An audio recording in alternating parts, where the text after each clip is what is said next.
real life alpha. So just before we start, I am very thankful for whoever clicks on, likes and shares this video. The best way for you to support my channel is to like, share and comment. Now onwards with the topic of the video of nice guys finishing last. So this is an age-old saying, nice guys finishing last when it comes to relationships. And I do say pretty much everything in life. One of the main problems that we have in society is the core definition of a nice guy. What is a nice guy? Because it seems like both men and women seem to have very different definitions when it comes to this so-called nice guy. So in other words, to debunk what exactly women mean by nice guy, because it seems that a lot of females just speak in womanese. They're not clear on what they say and what do they mean.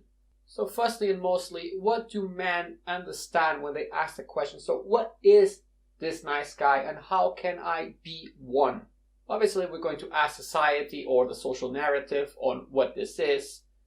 So as my understanding, a nice guy is someone who is responsible, hardworking, polite, well-mannered individual. We're talking about a guy who has a steady and reliable source of income or sources, and who also is a very good provider.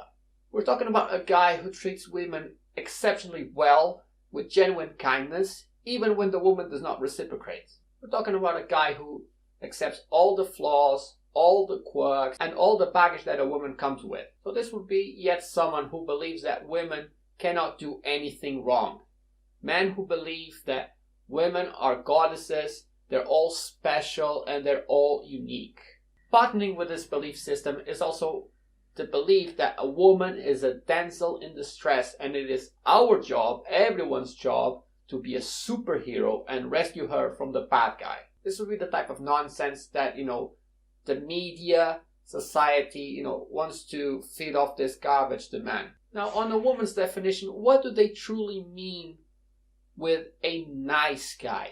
So to put that into a simple sentence, that would be an individual who creates a roller coaster of emotions on her. These types of men typically are tall, muscular, with square jawlines and broad shoulders.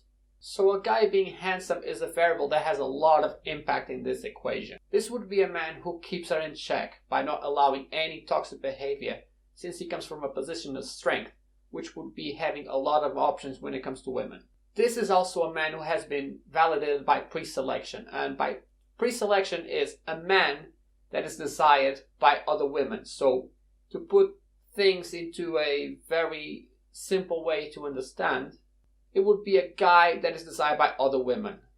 Women do not want guys that other women don't want. This is also a guy who potentially walks away from a woman or ghosts her when things go south, or whenever he feels that is a good time to bail out.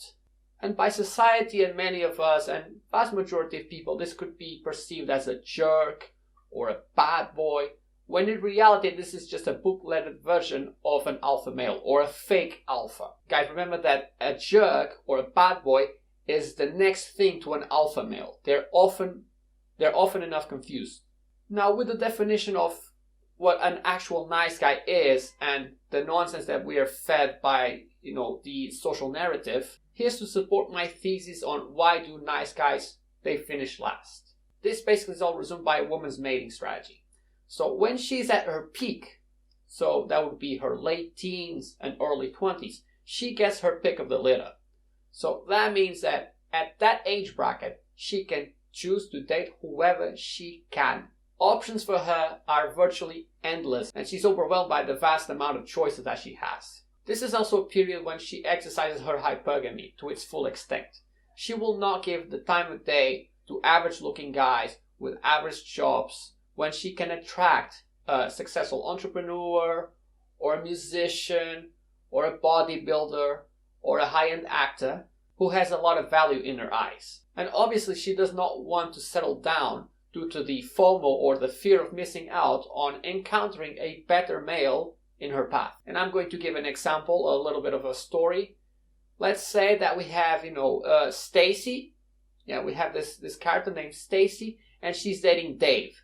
And Dave is a garage band guitar player who's getting an eviction notice for not paying his rent for more than 4 months. However, with social media and dating apps, she could be in contact with someone of the likes of John Mayer or Ed Sheeran. And since she has the option of dating a guy of that caliber, she's going to end up breaking up with Dave.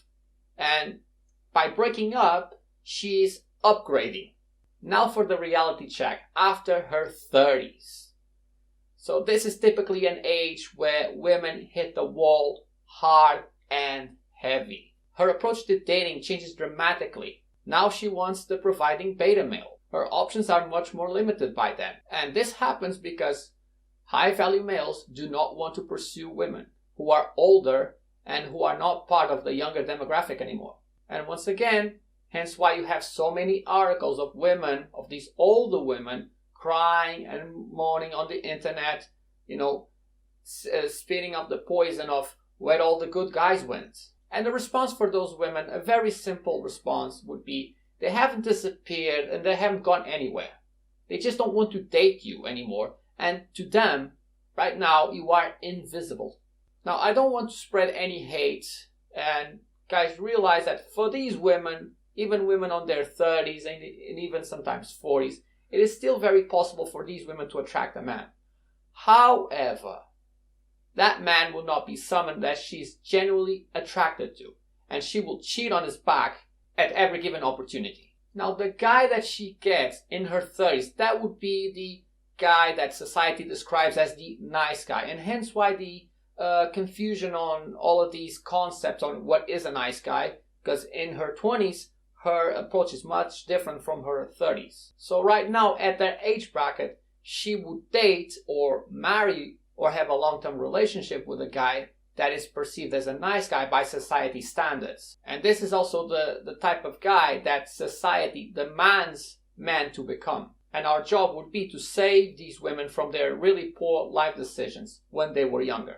But not to worry. If everything fails, there's always pets, and alcohol or antidepressant drugs for women as an option for companionship.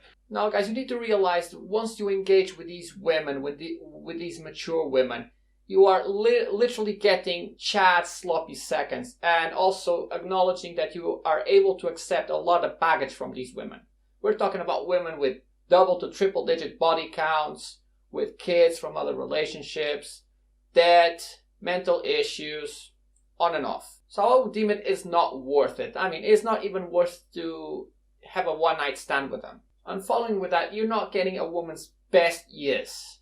And they're way more expensive. She's been giving up that body for free in her 20s, and now in her 30s, you as the beta male or the nice guy, you need to pay. And my advice would be to go your own way and date younger if you choose to do so. So to conclude, the goal of this video is to give a man a bird's eye view of things and a very good understanding of female nature. I urge my viewers not to feel any compassion or pitiness towards these women. And to make a sense of it, they deserve it for making bad decisions based on their emotions at the time. They made their bed and now they lie on it.